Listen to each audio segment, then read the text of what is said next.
Ancient Europe. Greece. 1239 BC. The beautiful Helen, married to Menelaus, the king of Sparta, ran away with Paris, the younger prince of Troy, which angered the Greeks. Agamemnon, the king of the Greeks and Menelaus' brother, the king of Sparta, sent an army. Many heroes joined them. Hector, the older prince of Troy, faced the Greeks on the coast, but realized that the Greeks can't be faced. He retreated to Troy with his army and defended the city with about 5,000 warriors. On the coast, the Greeks demonstrated their superior combat skills. Despite heavy losses, they drove the Trojans into retreat. The reputation of the Greeks preceded them. Any enemy who ventured to Sparta found themselves facing a hedgehog. The Greek phalanx simply pushed the enemies out of the streets, out of the city. A massive number of Greeks followed Agamemnon's call to Troy. The bravest of the brave. Countless legendary warriors. Except for Hercules, who couldn't swim.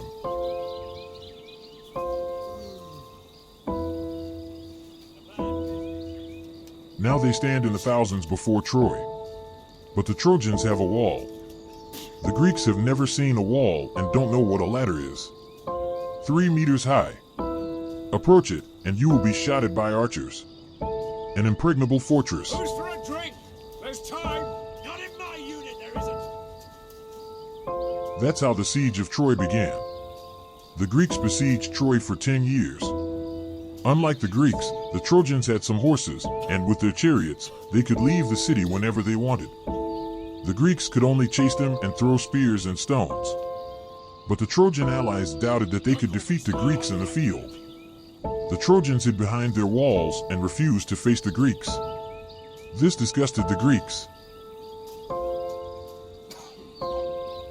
Are we having a staring contest or a fight? The Trojans danced and sang all night while the Greeks waited outside the walls with their sharp sticks. For 10 years. So Achilles, the greatest braggart and strongest warrior of the Greeks, challenged Hector, the older prince and general of Troy, to an honorable duel, which he could not refuse. At that time, when two heroes clashed in battle, everyone else stopped fighting, made way, and watched. It became silent. Hector appeared with his splendid chariot. Achilles, the Black Knight from Greece, and the Myrmidons gave their respects. Hector charged.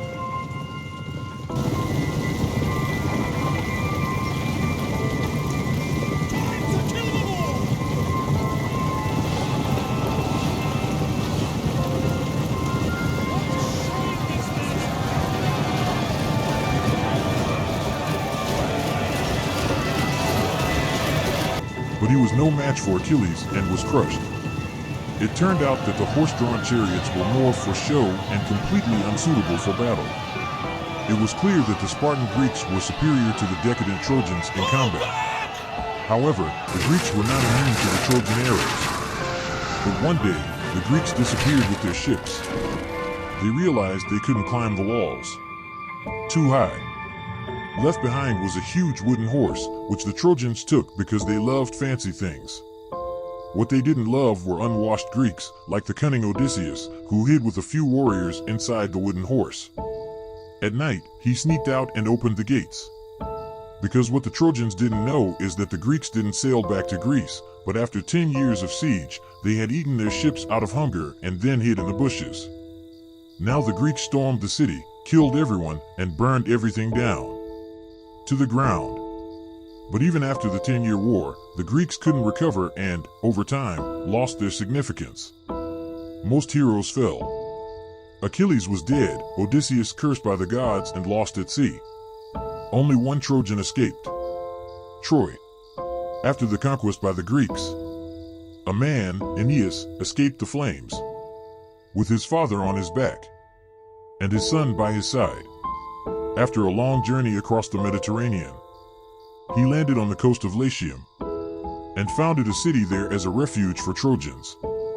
The Trojan prince Aeneas founded a city in Italy, but this city is not Rome.